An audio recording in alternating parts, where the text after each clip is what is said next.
My name's Gabby Gambino, and I read the book Chasing Lincoln's Killer by James L. Swanson.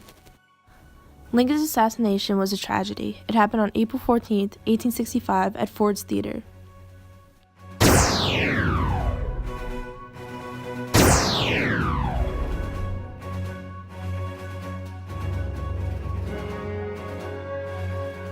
As Booth positioned for the leap to the stage, Rathbone came at him again, grabbing his coattail, throwing him off balance.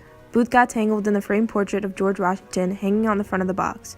One of his riding spurs snagged on one of the flags that decorated the box. He managed to free himself and landed off balance, but still on his feet. Booth got caught up on the American flag after he shot Lincoln trying to escape. He got himself almost caught. No one really knew what was happening because the play was still going on. What I learned from this book is that if you try and do something wrong and try and get away from it, you're going to get caught in the end, and there are going to be consequences. He committed the act of murder, killing Lincoln in front of people in the theater, and he had other people involved of committing other murders of two other people part of the Senate House. They all got caught in the end. They didn't get away with it. And Booth also wrote letters to people in the newspaper informing them of what was going to happen.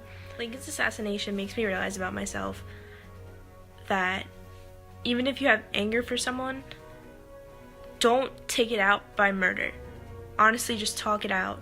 Get things straight. Murder is not the right way to go. It's not the right choice because there will be consequences for it. In the book, he also explains that this girl named Fanny helped try and save the lives of others that were injured. If I were to aspire to be someone in the book, it would definitely be Fanny because she was very strong and brave and kept herself calm while all this was happening. In near darkness, Fanny raced Powell to her father's bed, trying in vain to throw her slender body between the huge assassin and her helpless father. The assassin reached the bed and pounced on Seward. "Don't kill him!" she shouted. Fanny ran back to her father's room, only to find the bed empty. She saw what she thought was no more than a pile of discarded bed sheets on the floor, but it was her father, in a bloody heap. To save his own life, he had rolled up out of bed during the attack and crashed onto the floor, hoping to escape Powell's reach in the dark room. Fanny slipped on a big puddle of blood and tumbled to the floor beside her father. He looked ghastly white and very thin, and that made her scream, mistakenly, "Oh my God, my father's dead!" Sergeant Robinson, ignoring his own wounds, lifted the injured Seward from the floor and laid him tenderly in his bed. Seward opened his eyes, looked up at his terrified daughter, and in unimaginable pain spit out the blood of his mouth and whispered, "I am not dead. Send for a doctor. Send for the police. Close the house." I chose these quotes because they really explain how Fanny was really selfless and helping other people, getting help for those who were injured, especially if it was her father. She stayed calm. She didn't freak out. She just needed to help him.